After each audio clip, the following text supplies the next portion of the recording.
اسلام سے نہ بھاگو، راہ خدا یہی ہے۔ اے سونے والو جاگو، شمس الضحیٰ یہی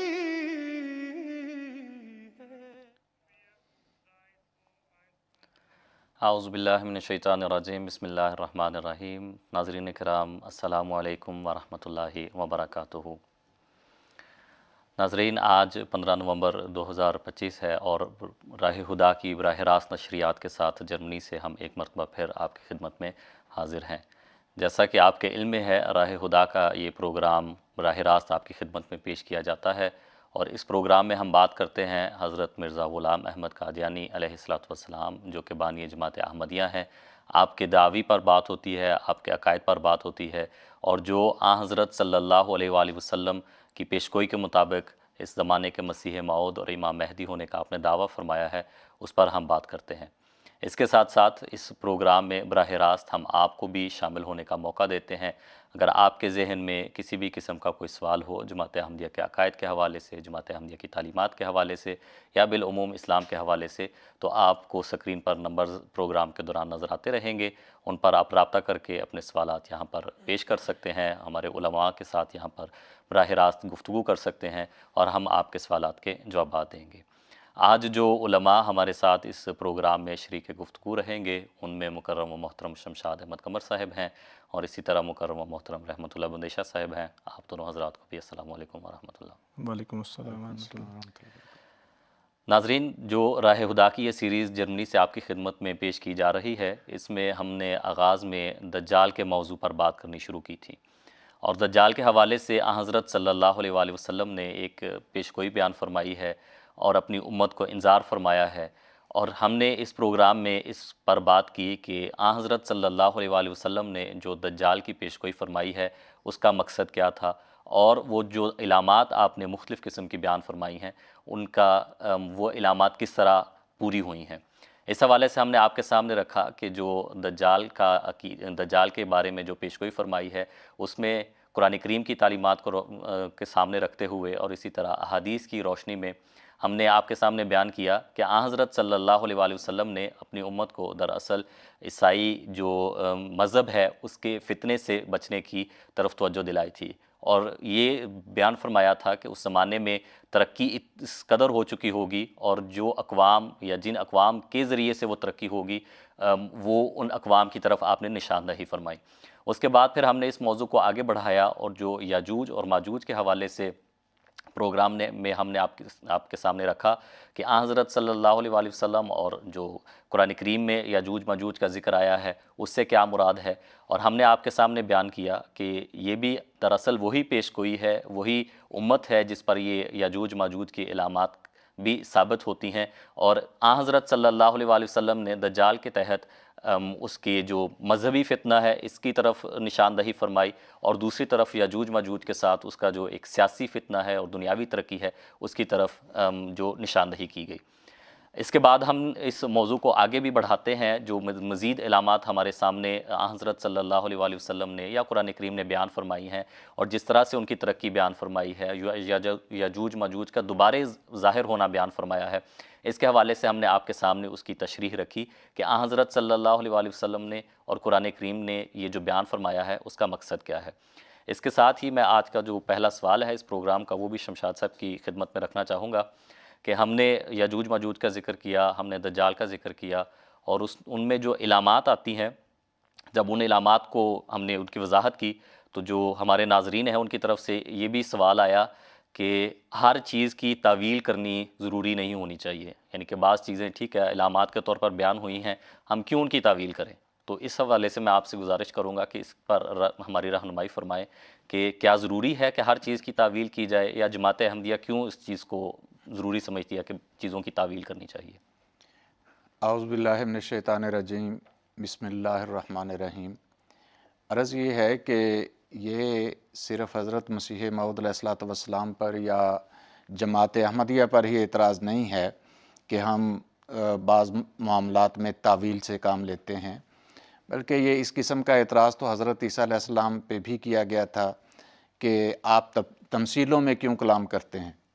تو حضرت عیسیٰ علیہ السلام نے بھی یہی جواب دیا تھا کہ اس لیے کہ تم کو، یعنی اپنے حواریوں سے فرمایا کہ تم کو آسمانی بادشاہت کی حقیقت بتائی گئی ہے، سمجھ دی گئی ہے، جبکہ دوسرے لوگوں کو یہ سمجھ نہیں دی گئی، اور وہ چونکہ تمثیلوں میں ہی کلام ہوتا ہے، اس لیے حضرت عیسیٰ علیہ السلام نے مزید اس میں فرمایا کہ تمثیلوں میں اس لیے کلام کرتا ہوں کہ وہ دیکھتے ہوئے نہیں دیکھتے اور سنتے ہوئے نہیں سنتے اور ان کو سمجھتے نہیں ہیں۔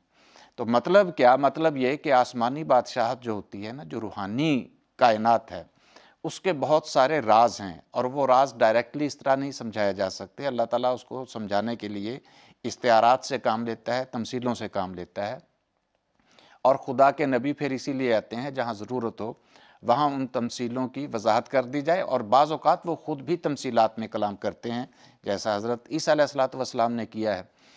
دوسری بات یہ ہے کہ ہم خام خواہ ہر چیز کی تعویل نہیں کرتے، بلکہ وہاں تعویل کرتے ہیں جہاں تعویل کرنا ضروری ہوتا ہے۔ ابھی آپ نے یاجوج و ماجوج کا ذکر کیا، مجھے بتائیں باقی جو مسلمان فرقے ہیں وہ اس کی کیا وہ حقیقت میں سارے ایز اٹ از لیتے ہیں؟ ان میں بھی بہت سارے ہیں وہ ان کی تعویل کرتے ہیں۔ اس لیے ہم بھی وہاں تعویل کرتے ہیں جہاں تعویل کرنا ضروری ہو، جہاں استعارہ یا تشبیہ کا معاملہ ہے۔ اب مثال کے طور پہ استعارتاً اگر کوئی بندہ یہ کہتا ہے کہ وہ شعر آیا، اور پلٹ کے کوئی دیکھے کہ واقعی شعر ہے یا نہیں، اگر تو سچ مچ شعر آ رہا ہے تو پھر تو اس کی تعویل نہیں ہوگی، پھر تو اس کو ایز اٹ از لیا جائے گا۔ لیکن اگر بندہ دیکھتا ہے کہ شعر نہیں بلکہ اس کی جگہ کوئی انسان آ رہا ہے، تو پھر اس کی تعویل کرنی پڑے گی کہ بھئی اس انسان کو استعارتاً شعر کہا گیا ہے، اور ایسی صورت میں پھر تلاش کرنا پڑے گا کہ اس کو استعارتاً شعر کیوں کہا گیا، اس کی کوئی نہ کوئی مشترک وجہ ہوگی جو شعر کے اندر اور اس کے اندر پائی جاتی ہے۔ تو یہی تعویلات کے اندر ہوتا ہے، اور آسمانی کتابوں کے اندر یہ چیزیں پیش کی جاتی رہی اور اب تک ہیں۔ قرآن کریم میں بھی یہ باتیں موجود ہیں، اور بہت ساری ایسی چیزیں ہیں جہاں تعویل کیے بغیر چارہ نہیں۔ مثال کے طور پر اللہ تعالیٰ فرماتا ہے نساؤکم حرث لکم، کہ تمہاری بیویاں تمہاری کھیتی ہیں۔ اب کیا بیویوں کو فصل میں زمین میں بویا جاتا ہے؟ کیسے حاصل کیا جاتا ہے؟ یا ان کو زمین میں گاڑ کے ان کے اوپر ہل چلائے جاتے ہیں؟ ان کی تعویل کرنی پڑے گی، اس کا مطلب کچھ اور ہے۔ اس طرح فرمایا تزودوا فإن خیر الزاد التقویٰ، کہ سب سے بہترین زاد راہ تقویٰ ہے، اس کی تعویل کرنی پڑے گی۔ کافروں کو اللہ تعالیٰ نے فرمایا کہ یہ اندھے ہیں، گونگے ہیں، بہرے ہیں، حالانکہ کافر اندھے گونگے بہرے نہیں ہیں، لیکن اللہ فرما رہا ہے اندھے گونگے بہرے ہیں، تو کس لحاظ سے ہیں؟ تعویل کرنی پڑے گی۔ اسی طرح پھر کافروں کی مثالیں اللہ تعالیٰ نے سورہ تحریم میں بیان فرمائی ہیں کہ کافر جو ہیں وہ حضرت لوط علیہ السلام کی بیوی کی طرح ہیں، یا حضرت نوح علیہ السلام کی بیوی کی طرح ہیں، اور وہ کس طرح ہیں اس کی تعویل کرتے ہیں۔ اور پھر مومنوں کو بھی اللہ تعالیٰ اسی صورت میں یہ بیان فرما رہا ہے کہ تمام مومن یا تو وہ فرعون کی بیوی کی طرح ہیں یا حضرت مریم کی طرح ہیں۔ جب اللہ تعالیٰ سب مومنوں کو یا فرما رہا ہے کہ یا تو وہ مریم ہیں یا فرعون کی بیوی ہیں، تو اب مجھے یہ بتائیے کہ کیسے حضرت مسیح موعود علیہ السلام نے مریم ہونے کا دعویٰ فرمایا تو لوگوں نے اعتراض کر دیا جی کیسے مریم ہو گئے؟ قرآن کریم فرما رہا ہے کہ سارے مومن مریم ہیں یا فرعون کی بیوی آسیہ ہیں۔ تو اس کا مطلب یہ ہے کہ تعویل کیے بغیر چارہ کوئی نہیں ہے۔ اگر تعویل نہیں کریں گے تو یہ تو تمسخر بن جائے گا۔ اس لیے اللہ تعالیٰ اپنے انبیاء کو جو پہلی تمثیلوں میں کلام کیا گیا ہے اس کی وضاحت فرماتا ہے، اور جو عقل مند ایمان لانے والے ہیں ان کو بھی وہ نبی پھر تمثیلوں میں کلام بھی کیا کرتا ہے۔ مزید پیش گوئیاں وہ تمثیلات میں ہی کی جاتی ہیں۔ یہی جماعت احمدیہ کرتی ہے، اور حضرت مسیح موعود علیہ السلام نے بھی یہی فرمایا کہ مثال کے طور پہ رسول خدا صلی اللہ علیہ وسلم نے فرمایا کہ مسیح تمہارے اندر آئے گا، اور اللہ تعالیٰ قرآن کریم میں یہ بیان فرما رہا ہے کہ مسیح فوت ہو گیا ہے۔ اب جب مسیح علیہ السلام فوت ہو گئے ہیں تو رسول پاک صلی اللہ علیہ وسلم نے جس مسیح کے آنے کی خبر دی ہے، اس کا مطلب ہے وہ تعویل کرنی پڑے گی، اس کا مطلب کچھ اور ہے، کیونکہ جو فوت ہو جاتے ہیں وہ تو واپس نہیں آیا کرتے اس دنیا میں، وہ اس دنیا میں ہی پھر آئیں گے۔ اور یہی بات حضرت عیسیٰ علیہ السلام نے کی تھی کہ جیسے ہمارے ہاں یہ عقیدہ ہے کہ حضرت عیسیٰ علیہ السلام آسمان پہ زندہ اٹھا لیے گئے، یہودیوں میں یہ عقیدہ تھا کہ حضرت ایلیا آسمان پہ زندہ اٹھا لیے گئے۔ جیسے ہمارے ہاں یہ عقیدہ ہے مسلمانوں میں کہ وہی عیسیٰ دوبارہ نازل ہوں گے، ان میں بھی یہ عقیدہ تھا کہ وہی ایلیا دوبارہ نازل ہوں گے، لیکن وہ یہاں وہاں ایلیا نہیں آیا، جیسے یہاں وہ مسیح نہیں آیا۔ وہاں کون آیا؟ وہاں بھی جب حضرت عیسیٰ علیہ السلام سے پوچھا گیا کہ آپ سے پہلے ایلیا نے آنا تھا، تو آپ نے فرمایا کہ وہ یوحنا بپتسمہ دینے والا وہ آ چکا ہے، وہی ایلیا تھا، اس کے علاوہ کوئی نہیں ہے اور۔ تو کیا مطلب؟ وہاں ایلیا کے آسمان پر جانے سے مراد جسم سمیت آسمان پر جانا مراد نہیں تھا، نہ واپس آنے سے مراد ان کا جسم سمیت واپس آنا تھا۔ کیا مطلب تھا؟ کہ وہ تعویل کی گئی تھی کہ ان کا مثیل، ان سے مشابہت رکھنے والا ایک نبی آئے گا، اور وہ حضرت عیسیٰ علیہ السلام نے وضاحت فرما دی کہ وہ حضرت یحییٰ تھے، یوحنا تھے، ان کو بائبل میں یوحنا کہا جاتا ہے۔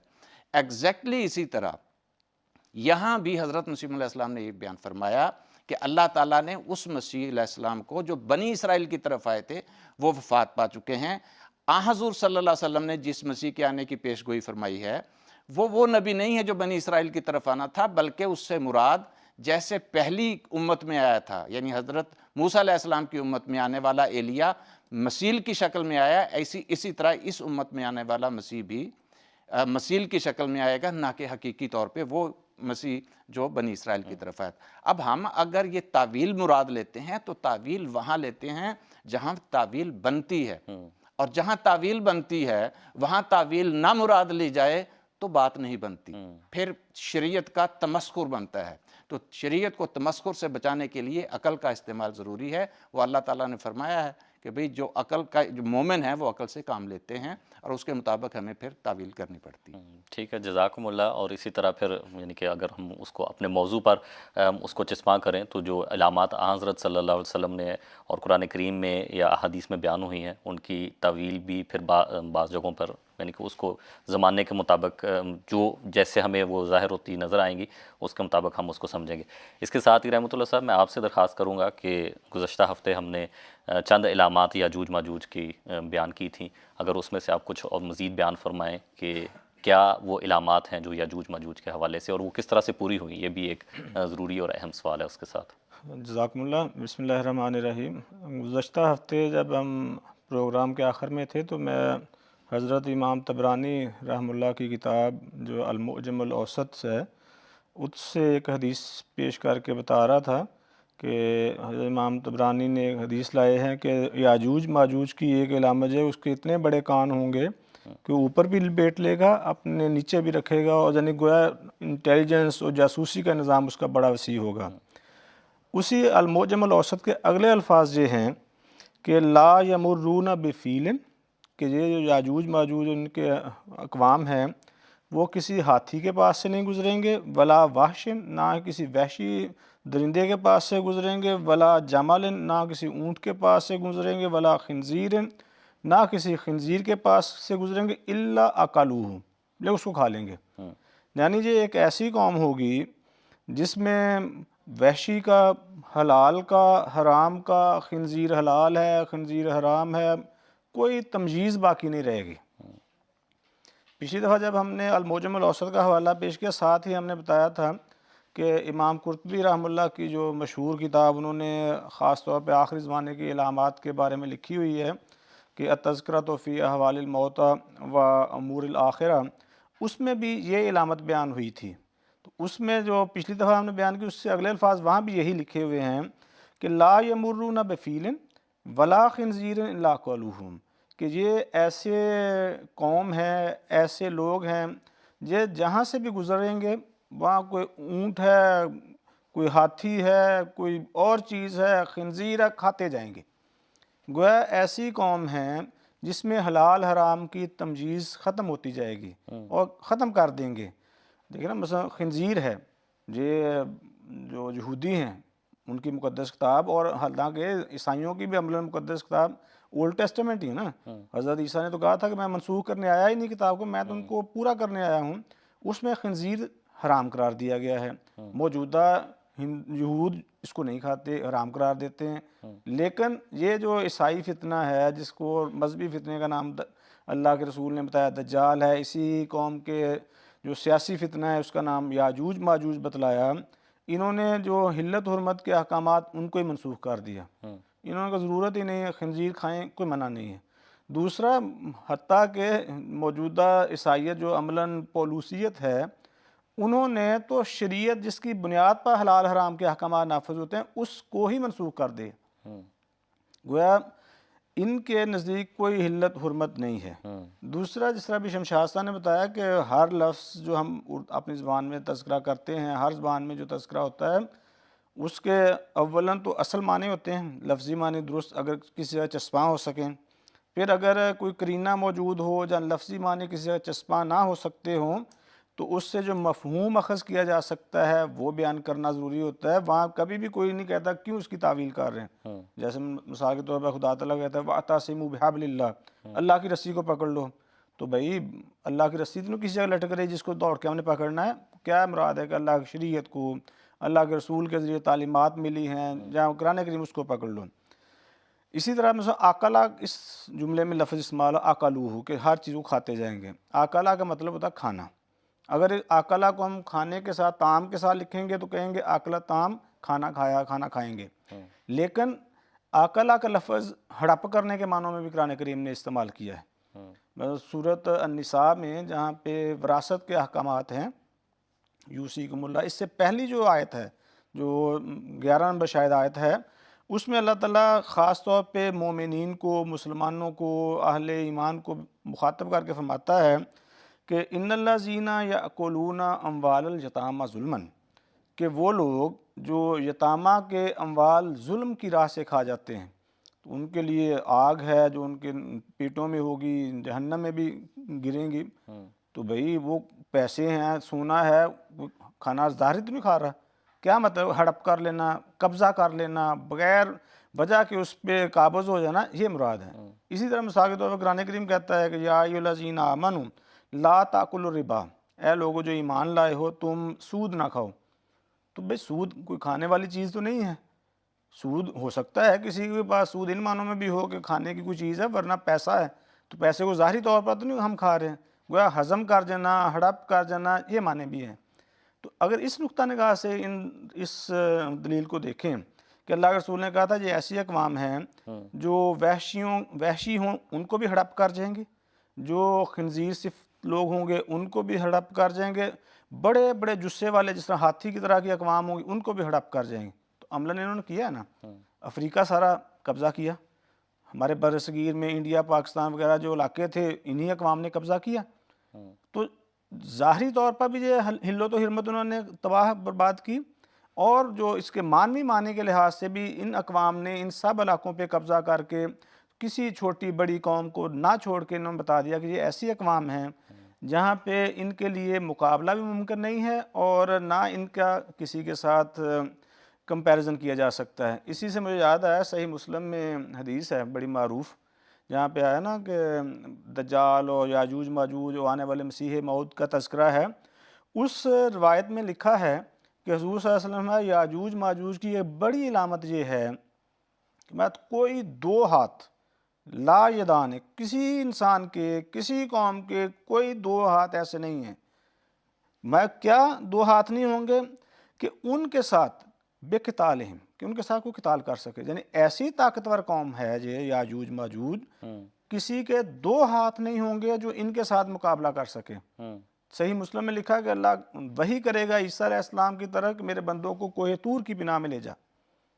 اور بلکہ کنز الاموال میں تو اس حدیث کی مزید وضاحت بھی آئی ہے.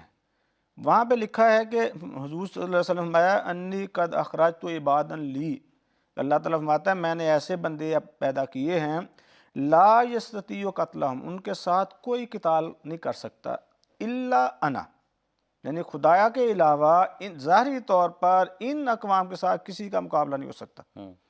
فرمایا فحرز عبادی لطور، اے عیسیٰ جو موعود عیسیٰ ہے، ایک ہی طریقہ ہے تو طور کی پناہ میں جا، عبادات کر، شریعت پہ عمل کر، خود کر، اپنے اصحاب کو عمل کروا، پھر اس کے ذریعے تیرا بچایا جانا ممکن ہوگا. تجھے بچایا جائے گا، تیری قوم کو بچایا جائے گا.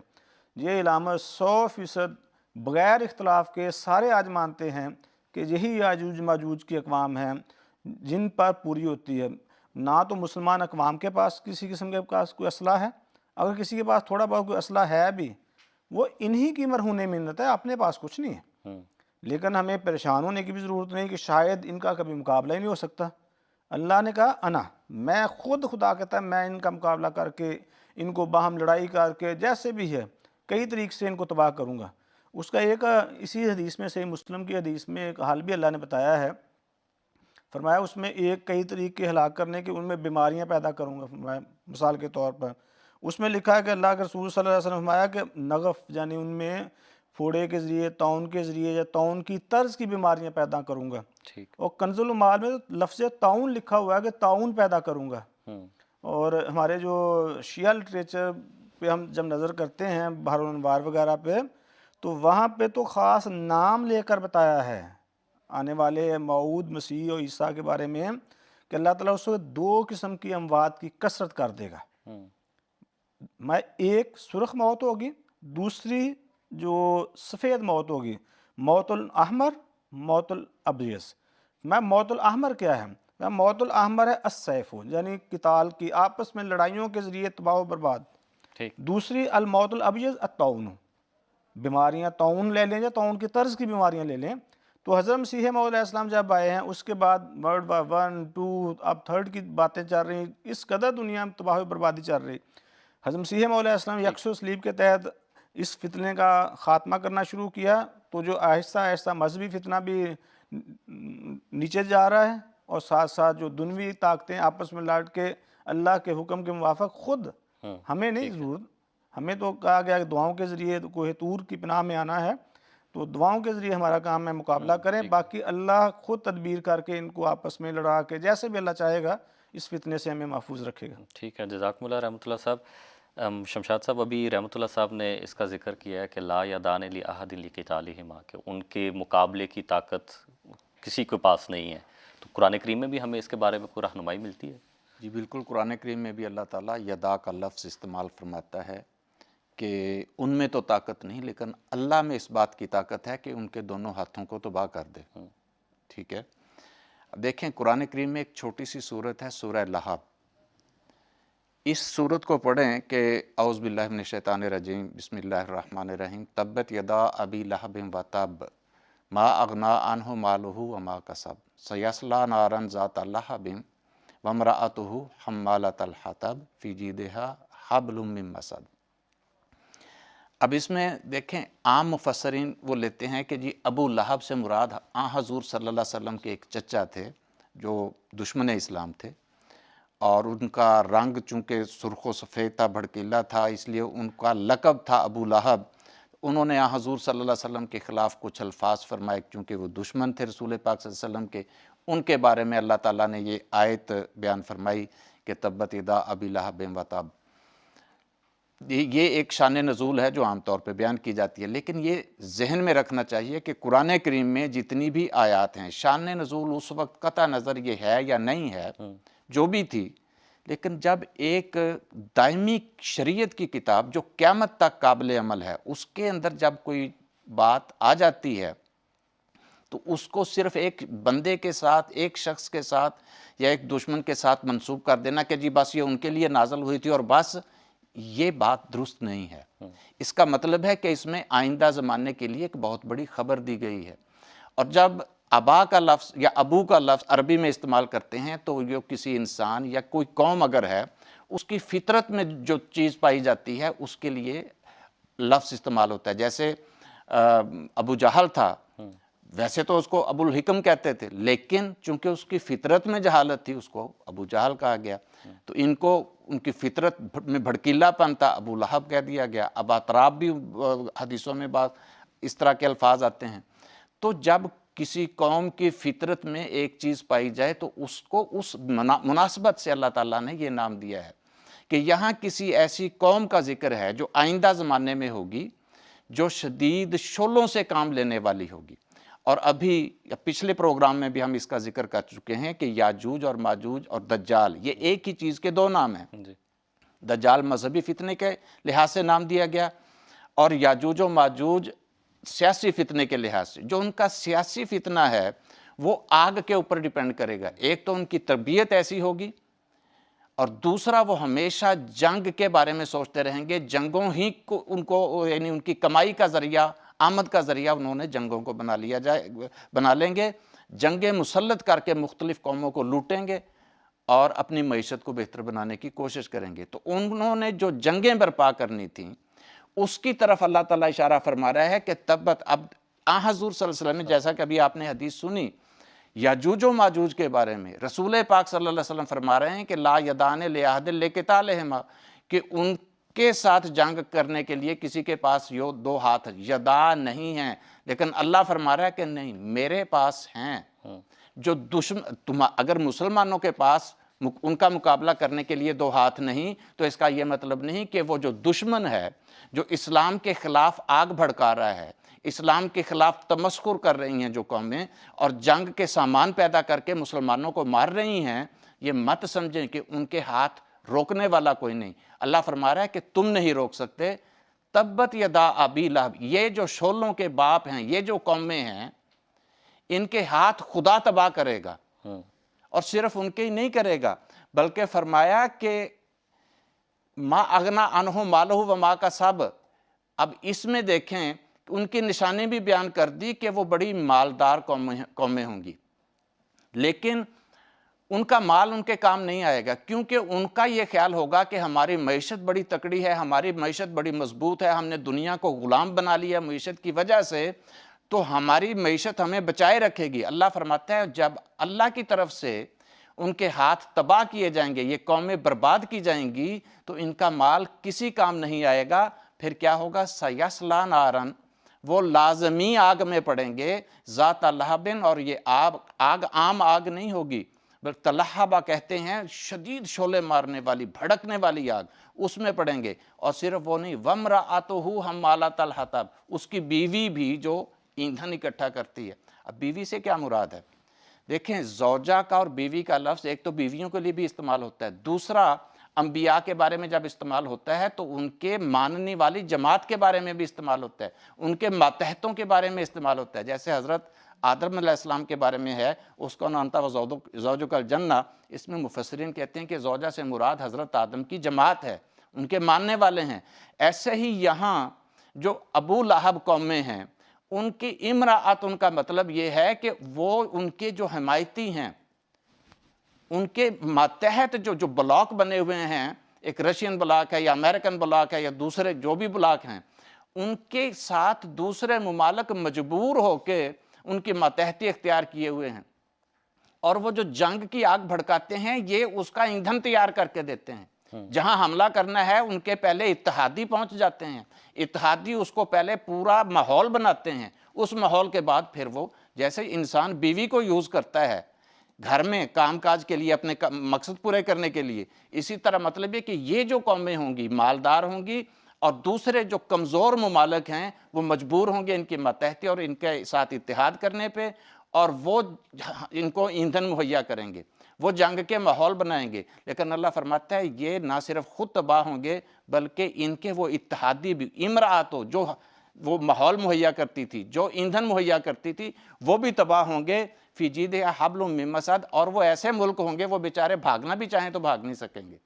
جیسے گردن میں رسہ ڈالا ہو تو وہ جانور نہیں بھاگ سکتا، وہ غلام نہیں بھاگ سکتا، یہ ملک بھی جو ان کے اتحادی ان کی غلامی میں پھنسے ہوئے ہوں گے، وہ نہ بھاگنے کی جگہ ہوگی نہ ان کا ساتھ دینے کے لیے، وہ مجبور ہوں گے۔ تو یہ پوری کیفیت اللہ تعالیٰ نے اس کے اندر بیان فرما دی۔ اور یہ جو نار کا لفظ ہے یہ جنگ کے لیے قرآن کریم میں استعمال ہوا، کلما اوقدوا نارا للحرب اطفأها اللہ، کہ جب بھی انہوں نے جنگ کی آگ بھڑکائی اللہ نے اس کو ٹھنڈا کر دیا۔ تو نار کا لفظ جنگ کے لیے یوز ہوتا ہے، اس لیے یہاں بھی نار سے مراد نہ صرف جنگ ہے بلکہ نارن فرمایا، یعنی نارن کو نکرہ رکھا، اور جب نکرہ ہو تو اس سے مطلب یہ ہوتا ہے کہ یہ کوئی معمولی آگ نہیں ہے بلکہ یہ کوئی عظیم الشان آگ کی طرف اشارہ ہے کہ یہ مالدار قوم ہیں۔ جب اسلام کی مخالفت کریں گی، جب دنیا پر ظلم ڈھائیں گی، جب یہ جنگ کے بادل چھا جائیں گے، ان کے جنگ بھڑکاتی رہیں گی، تو بالآخر یہ خود ایک عظیم الشان بہت بڑی آگ میں جا پڑیں گی، آپس میں ہی ٹکرائیں گی، یہ بھی اور ان کے اتحادی بھی، اور دونوں تباہ و برباد ہو جائیں گے۔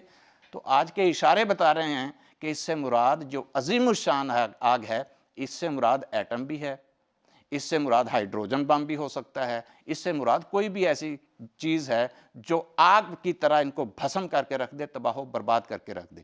یہ جو ایٹم یا ہائیڈروجن بموں کے اشارے ہیں، یہ صرف یہی نہیں، قرآن کریم میں متعدد جگہوں پہ اللہ تعالیٰ نے بیان فرمایا۔ اگر موقع ملا تو انشاءاللہ ہم دوبارہ اس کی طرف آتے ہیں۔ یہ جو آخر پہ آپ نے بات بیان کی ہے کہ بمبوں کی صورت میں یا کس طرح سے اللہ تعالیٰ نے اس کے بھی نشاندہی اگر قرآن کریم میں ہیں تو اس پر بھی ہم بات کرتے ہیں۔ ابھی رحمت اللہ صاحب ہمارے ساتھ ایک کالر ہیں، پہلے ان سے بات کر لیتے ہیں، ان کا سوال لے لیتے ہیں اور پھر دیکھتے ہیں وہ کیا سوال پوچھتے ہیں۔ السلام علیکم ورحمۃ اللہ۔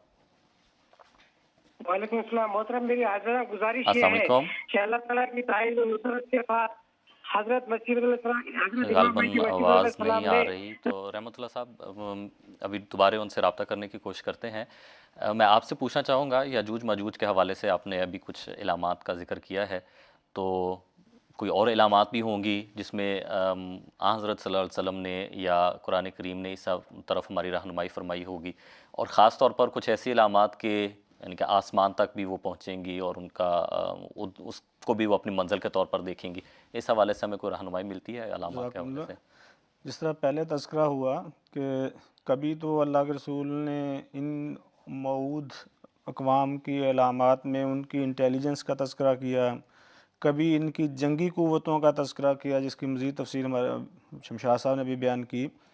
یہ ایسی اقوام ہیں ان کا زمین پر بھی قبضہ ہوگا، یہ زمین پر بھی فتح حاصل کریں گے اور پھر یہ آسمان تک بھی جائیں گے۔ مثال کے طور پر زمین کا تذکرہ کرتے ہوئے رسول اللہ صلی اللہ علیہ وسلم نے فرمایا ہے کہ یہ ایسی اقوام ہیں، مثلا صحیح مسلم کی جو پہلے ہم نے حدیث تذکرہ کی تھی اسی میں اگلے الفاظ ہی اسی قسم کے ہیں۔ فرمایا یہ گزریں گے فَيَمُرُّ أَوَائِلُهُمْ عَلَى بُحَيْرَةِ طَبَرِيَّةٍ، یہ بحیرہ طبریہ کے پاس سے گزریں گے یا اس پر سے گزریں گے، کیا کریں گے؟ فرمایا فَيَشْرَبُونَ مَا فِيهَا، جو اس میں ہے وہ سب پی لیں گے اس میں سے۔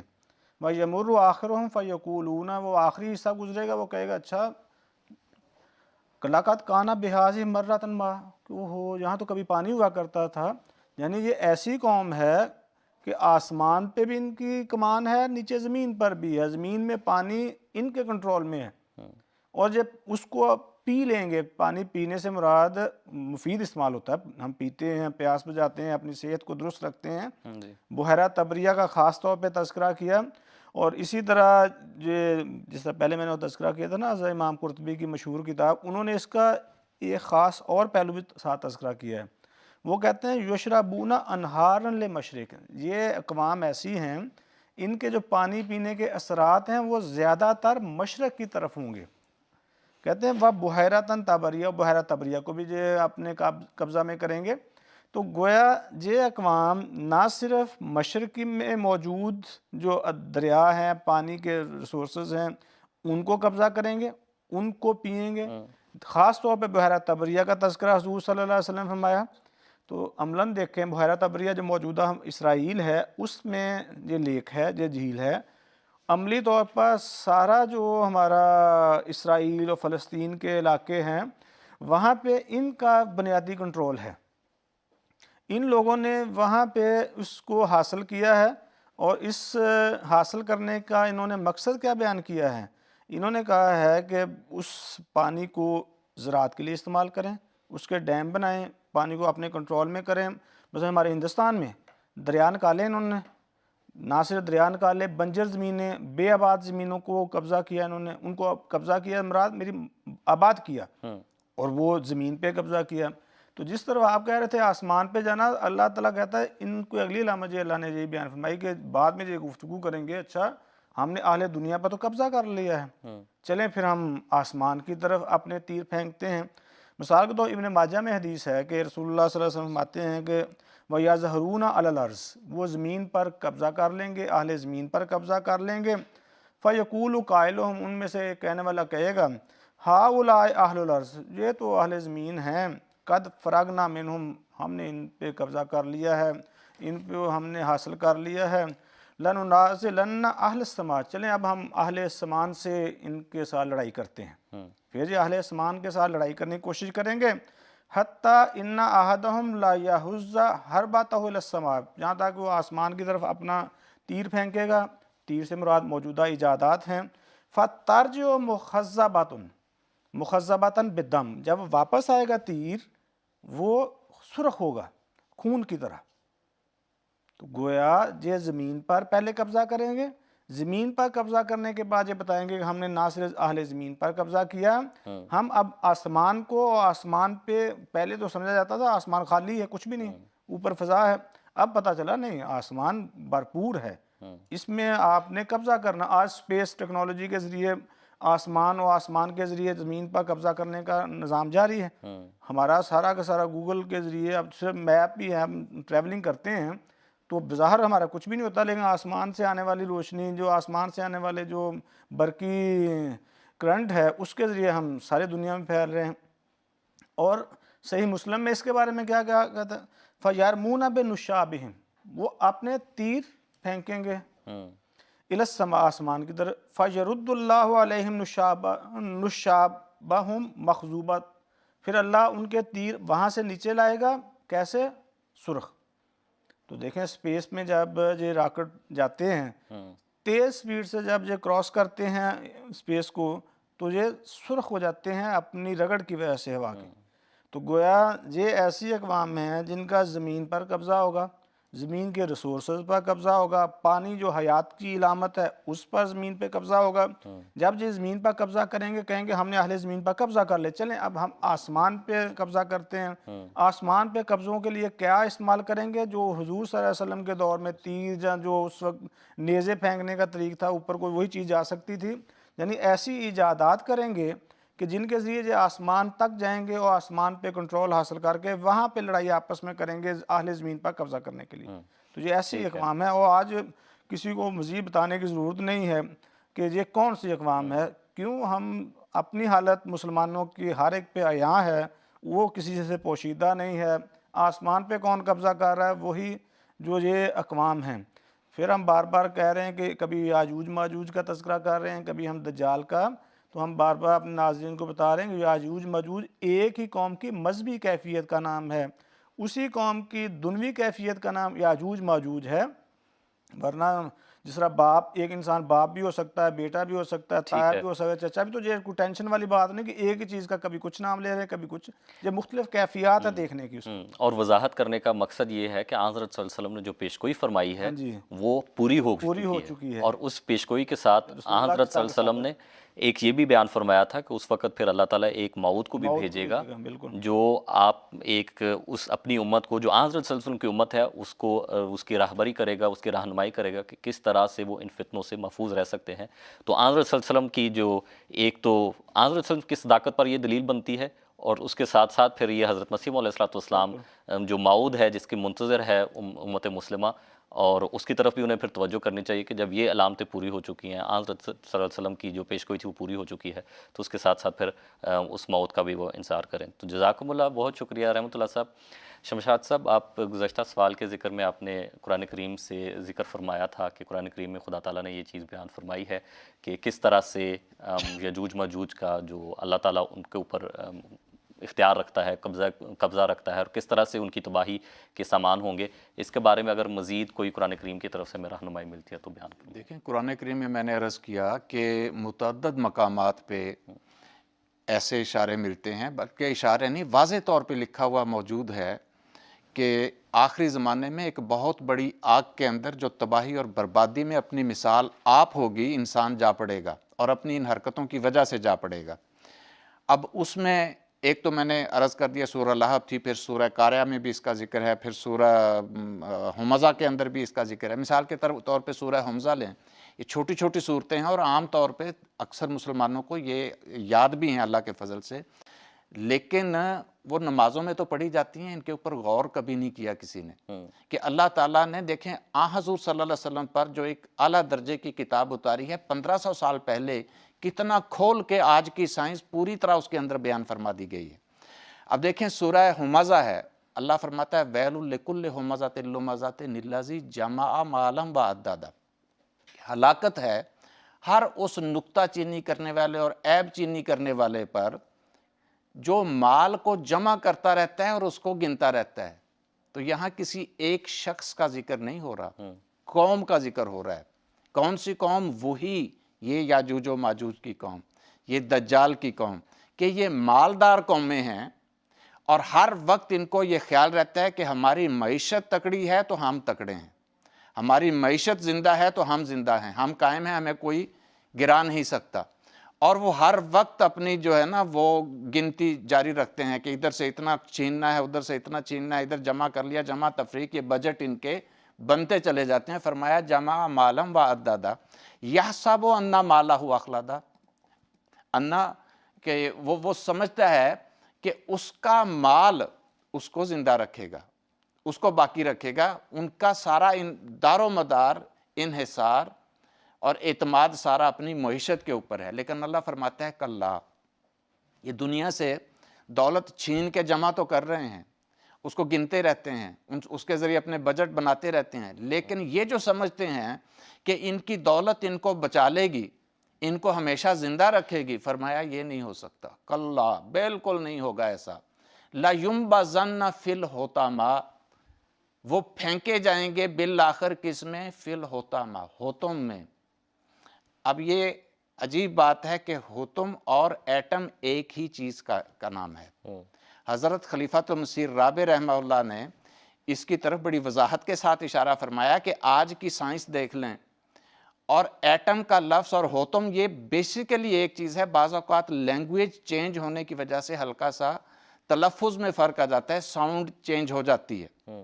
جیسے حضرت ابراہیم علیہ السلام ہیں، ہم ابراہیم کہتے ہیں، انگلش میں ابراہام کہتے ہیں، ہم موسیٰ کہتے ہیں، انگلش میں موزز کہتے ہیں، ٹھیک ہے۔ اسی طرح ارتھ ہے، زمین کو ارتھ کہتے ہیں انگریزی میں، عربی میں ارد کہتے ہیں، تو بات ایک ہی ہے۔ ایسے ہی ایٹم اور حطم ایک ہی چیز ہے، یہ صرف ہلکا سا چینج، لینگویج چینج ہونے کی وجہ سے ساؤنڈ چینج ہوتی ہے۔ اچھا وجہ کیا، ہم کیوں اس کو ایک کہتے ہیں؟ کہ ایٹم کی تعریف دیکھ لیں اور حطم کی تعریف بھی دیکھ لیں۔ جو ایٹم کی تعریف ہے بالکل اس کے وہی معنی حطم کے بنتے ہیں۔ عربی میں کہتے ہیں حتمہ یحتمو، کسی چیز کو توڑ دینا، کسی چیز کو پیس دینا، کچل دینا کسی چیز کو۔ اور لغت میں ہے کہ الحطام من کل شیء ما بقی من الشیء بعد ما تکسر و تحطم، کہ کسی چیز کو توڑ مروڑ دیا جائے، اس کو تباہ و برباد کر کے پیس کے کچل دیا جائے، اس کے بعد جو چھوٹا سا چورا، اس کا چھوٹے ذرات نیچے رہ جاتے ہیں، طے میں جو جتنے باریک ہوتے ہیں اتنا نیچے جاتا ہے، تو سب سے نیچے جو چیز رہ جاتی ہے اس کو حطم کہتے ہیں۔ یعنی پیسنے کے بعد سب سے جو چھوٹے ذرے ہیں ان کو حطم کہتے ہیں۔ اور انگریزی میں ایٹم کی تعریف کیا ہے؟ اس میں بھی یہ the smallest particle of a substance that can not be broken down chemically، کہ کسی بھی چیز کا وہ سب سے چھوٹا ذرہ جو کیمیکلی مزید نہیں ٹوٹ، یعنی جو سب سے چھوٹا ذرہ اس کا ہے، اس کو ایٹم کہا جاتا ہے۔ ایگزیکٹلی یہی چیز ہے، اور قرآن کریم میں انہی معنوں میں استعمال ہوتا ہے۔ مثال کے طور پہ کھیتی کے بارے میں اللہ تعالیٰ قرآن کریم میں بیان فرماتا ہے ثم یجعلہ حطاما، کہ کھیتی بڑھتی ہے، پھر وہ زرد ہو جاتی ہے، پک جاتی ہے، پھر اللہ تعالیٰ اس کو چورا چورا کر دیتا ہے۔ پھر دوسرے مقام میں فرمایا ثم یکون حطاما، اسی کھیتی کے بارے میں، پھر وہی کھیتی چورا چورا ہو جاتی ہے۔ چونٹیوں کے بارے میں حضرت سلیمان علیہ السلام جب لشکر لے کے آئے تو وہاں لکھا ہے کہ چونٹی نے کہا کہ اپنے اپنے گھروں میں گھس جاؤ، کیوں؟ لا یحطمنکم سلیمان و جنودہ، کہ کہیں سلیمان اور ان کا لشکر تمہیں پیس نہ دیں، کچل نہ دیں پاؤں کے نیچے۔ تو مطلب کیا؟ یہی حطم کے معنی ہیں، یہی ایٹم ہے۔ اللہ فرما رہا ہے کہ ان کو یہ تو کلیئر بتا دیا خدا نے کہ وہ ایٹم میں پھینکے جائیں گے، لَيُنبَذَنَّ فِي الْحُطَمَةِ، اور آگے فرمایا وَمَا أَدْرَاكَ مَا الْحُطَمَةُ، یہ تمہیں پتہ ہی نہیں کہ ایٹم ہے۔ اب اس دور کے لوگوں کو کیا پتا تھا یہ حطم کیا ہے، یہ ایٹم کیا ہے، یہ آگ کیا ہے؟ اس لیے جہاں بھی قرآن کریم میں کوئی بات بیان کرنے کے بعد ما ادراکا آ جائے تو اس کا مطلب ہے کوئی بہت بڑی بات بیان ہو رہی ہے جو اس وقت کے لوگوں کی عقل میں نہیں۔ جو پہلا سوال آپ نے کیا تھا تعویل لیتے ہیں، یہاں یہی مطلب ہے، جب اللہ فرما دے کہ میں یہ بات بتا تو رہا ہوں، تمہیں عقل نہیں ہے تو تم ادراک نہیں کر سکتے اس کا، تو وہاں پھر تعویل، اب یہاں تو تعویل کی بھی ضرورت نہیں ہے۔ فرمایا وما ادراک ما الحطم، اب میں کیسے بتاؤں کہ یہ ایٹم کیا ہے، یہ حطم کیا ہے؟ فرمایا نار اللہ الموقدہ، یہ اللہ کی بھڑکائی ہوئی ایک آگ ہے۔ نار اللہ الموقدہ، یہ اللہ کی بھڑکائی ہوئی ایک آگ ہے، اللہ تطلع علی الافئدہ، یہ پہلا اثر ان کا دلوں پر پڑتا ہے۔ جب ایٹم بم پھٹتا ہے تو سب سے پہلے دل پھٹ جاتے ہیں اس دھماکے کے ساتھ،